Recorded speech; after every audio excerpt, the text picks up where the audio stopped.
अस्सलाम वालेकुम। दुनिया में एक तीसरी जंग भी शुरू हो चुकी है। तकरीबन 3 हफ्ते हो गए हैं और मैं दावे से कह सकता हूँ तकरीबन 99% लोगों को पता ही नहीं है कि ये जंग हो रही है। उस पर बात करते हैं, लेकिन इंपॉर्टेंट डेवलपमेंट है एक। अमेरिका का जो सफ़ीर है पाकिस्तान में, वायसराय जो है, वायसराय एन नून लीग का वायसराय बेसिकली, वो डोनाल्ड ब्लूम जो है उसकी नवाशी से मुलाकात हुई है। लेकिन इंपॉर्टेंट चीज़ ये है कि उसके बाद जो बयानिया जारी किया गया है उसका एक पैराग्राफ मैं आपको पढ़ के सुनाना चाहता हूँ। मुलाकात के दौरान दोनों रहनुमाओं ने पाकिस्तान की सियासी और माशी सूरत हाल, ख़ास तौर पर आम इंतखाबात की तैयारियों के हवाले से तबादला ख्याल किया, एक चोर एक मफरूर के साथ।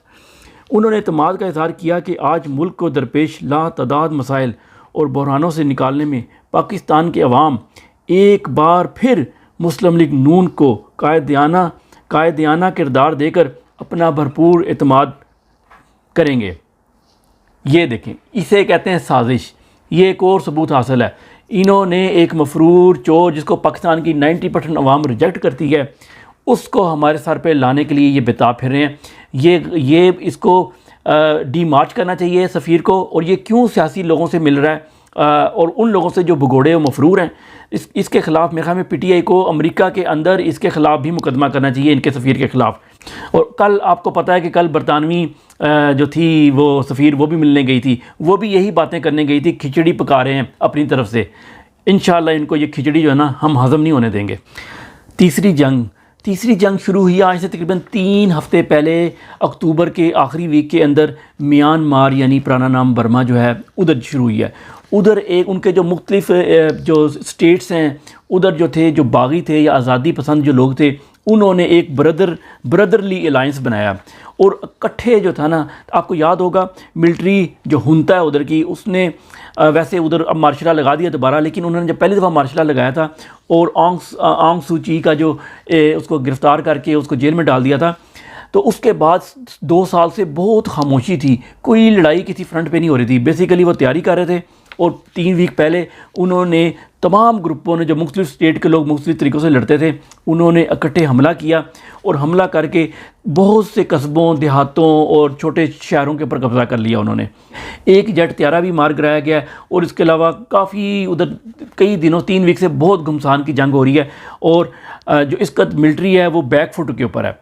तो ये एक ख़बर है जिसको बहुत से लोग जो है इग्नोर कर चुके हैं और पता ही नहीं लगने दिया। ये गज़ा की जंग के अंदर पहली जंग थी यूक्रेन की, फिर गज़ा की, और ये तीसरी, इसलिए मैंने इसका नाम दिया। ये कि यहाँ पर एक काबिल ज़िक्र बात यह है कि बर्मा के जो मुसलमान जो मिलियंस में थे उनको निकाला गया और वो इसका कोई बांग्लादेश में है, कोई किश्तियों पे बैठे हुए, कोई कहीं हैं। उनका कोई ग्रुप, अभी तक की जो इतला हैं जो मैंने सर्च किया उसमें, मुझे उनका कोई ग्रुप इसमें शामिल नज़र नहीं आया कि वो भी आज़ादी के लिए लड़े हों। ये सवाल बनता है ना, आप इतने सालों से आप ज़िल्लत की ज़िंदगी गुजार रहे हैं कि आप लोगों ने कोई कोशिश नहीं की कि आप सिर्फ यही कोशिश करें कि हमें कोई और मुल्क ले ले, हम कहीं बस जाएं। आप अपने लैंड का हासिल करने के लिए कोशिश क्यों नहीं कर रहे? एनीवे, सऊदी अरब, यहाँ पर एक और बात भी आपको याद करें, सऊदी अरब जब पैसे देने की बात करता है तो उसमें कई लाख जो है ना बर्मा के मुसलमानों को पाकिस्तान में सेटल करने की बात भी आती है।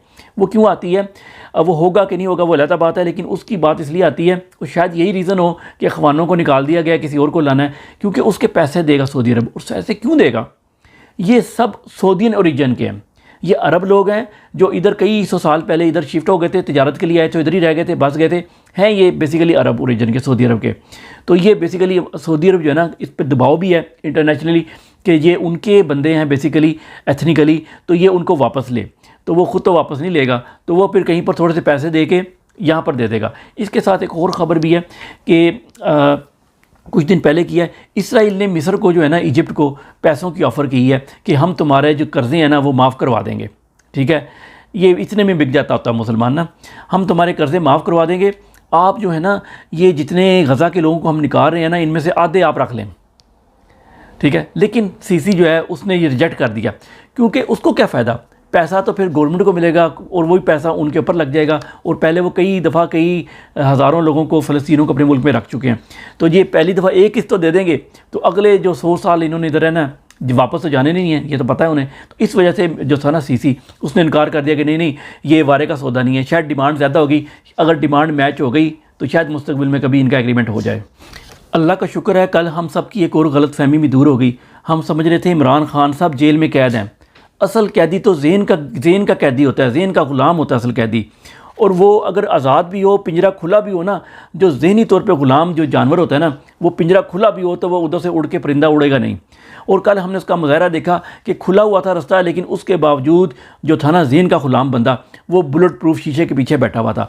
और सामने उसी तरह 420 मौलवी बैठे हुए थे, 420 ये, उनमें से बहुत से मौलवी तो खुशी खुशी भागते हुए आए थे और चंद एक को घसीट के भी लाया गया था। जितना गंद इन मौलवियों ने पाकिस्तान में डाला ना और जजों ने डाला है, उस हिसाब से जो लाहौर हाई कोर्ट ने आज फैसला दिया है कि जो स्कूलों के बच्चे हैं लाहौर में, उनको संडे के दिन लगाया जाए लाहौर की सफाई करने के लिए, कूड़ा उठाने के लिए। असल चीज़ होती है, अगर आपने बच्चों को कुछ सिखाना है, अच्छी चीज़ सिखानी है, जो कि अच्छी चीज़ है सफाई करना, तो उसके लिए आप खुद पहले, जो आप लोगों ने गंद डाला है मुल्क के अंदर, पूरे मुल्क के अंदर मौलवियों ने और जजों ने, ये सारे मिल के पहले खुद सफाई करें। हर संडे के दिन इनकी ड्यूटी होनी चाहिए। जो हमें मस्जिद में बैठ के भाषण देते हैं ना कि सफाई निस्फ़ ईमान है, इनकी सबसे ज़्यादा लैट्रिन और इनकी जो वाशरूम है ना, सबसे ज़्यादा गंदे इनके होते हैं। तो सबसे पहले इनकी मुल्क से सफाई करवाएं और जज खुद आके सफाई करें, गंद उठाएं, तब जाके बच्चों को कहा जाए, तो फिर बच्चों को इसका असर आएगा। वरना तो बच्चे यही आपसे सवाल करते हैं कि भाई हम क्यों सफाई करें, गंद तो तुमने डाला है। लेकिन अगर सिर्फ पाकिस्तान का असली गंद जो मौलवियों ने मिंबर पर डाला है और जजों ने अदालत में डाला है, खाली ये गंद ही साफ़ कर दिया जाए ना और इस तरह के गंदे जज और मौलवी हटा दिए जाएँ, तो पाकिस्तान जो है ना इंशाल्लाह तरक्की कर सकता है। अस्सलाम वालेकुम।